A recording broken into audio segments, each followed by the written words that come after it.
Well, welcome to Monday Reads. I have a great little story coming out from the magazine, The Good Old Days. It is Patsy's Dollar. It made her feel like a princess.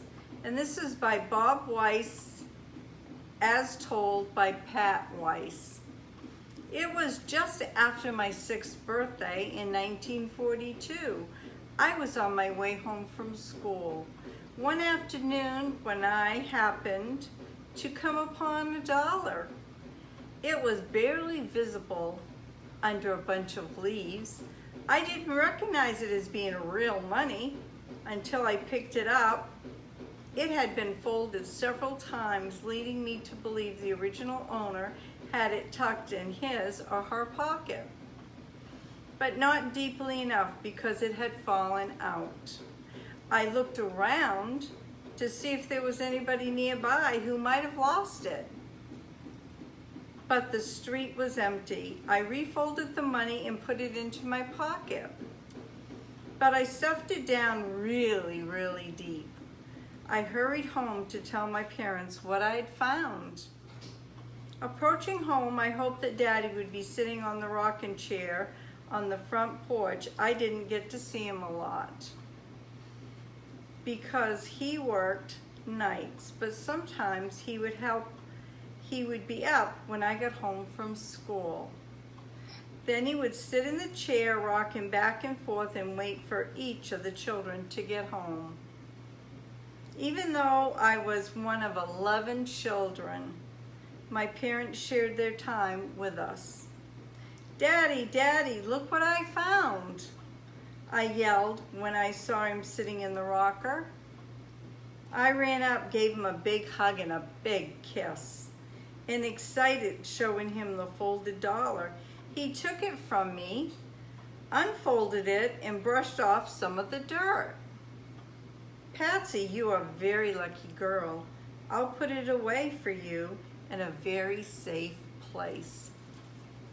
And here's a picture of Patsy right here.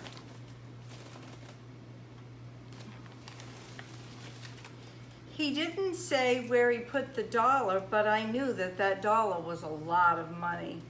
We lived in a very poor section of Memphis, Tennessee, but we were a happy family, and I really didn't know what poor meant.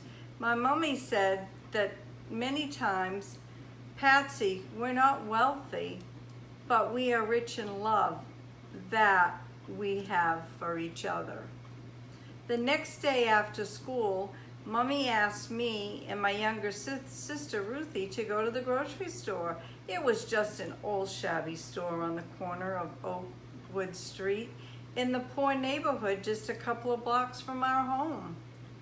My mommy wasn't feeling well that day, so my younger sister and I helped by doing shopping for her. "Here's some money to buy milk, macaroni, and bread for tonight's special supper," she said, and she handed me the dollar. In those days, a dollar bought a lot of food. I imagine it probably did buy a lot of food.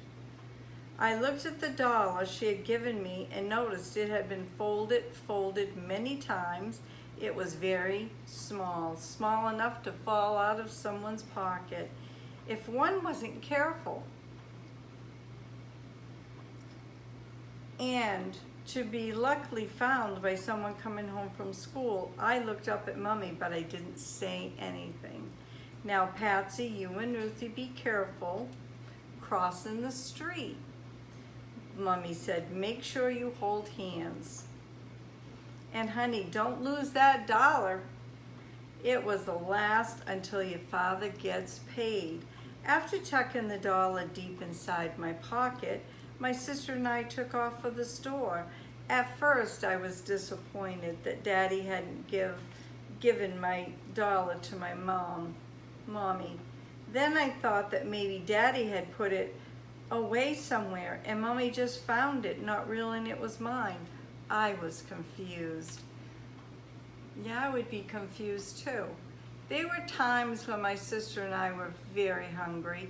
Sometimes on the way home from buying bread at the grocery store, we would open each other's end of the loaf and remove a slice next to the heel and eat it before we got home. We didn't do it that day because we knew we would be having lots of food, macaroni and cheese. There were other times when we had no food and Mommy could tell us to sing our favorite church songs. She told us singing the Lord's hymn would bring us forget about being hungry. I learned a lot of songs while growing up.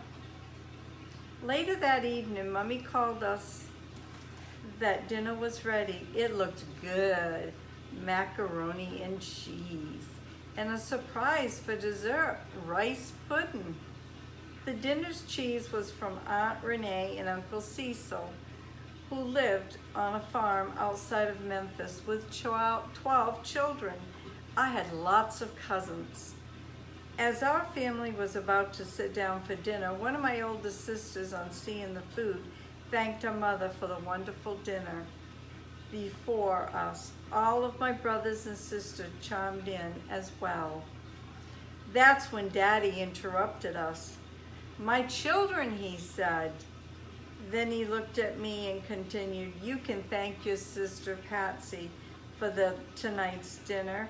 It was she who found the money that enabled your mother to cook this fine food for us. Let us all hold hands and give thanks to the Lord for what we have before us."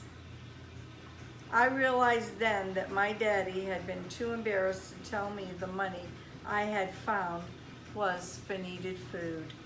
He had told me many times before I was one of his princesses, but that night I really felt like one.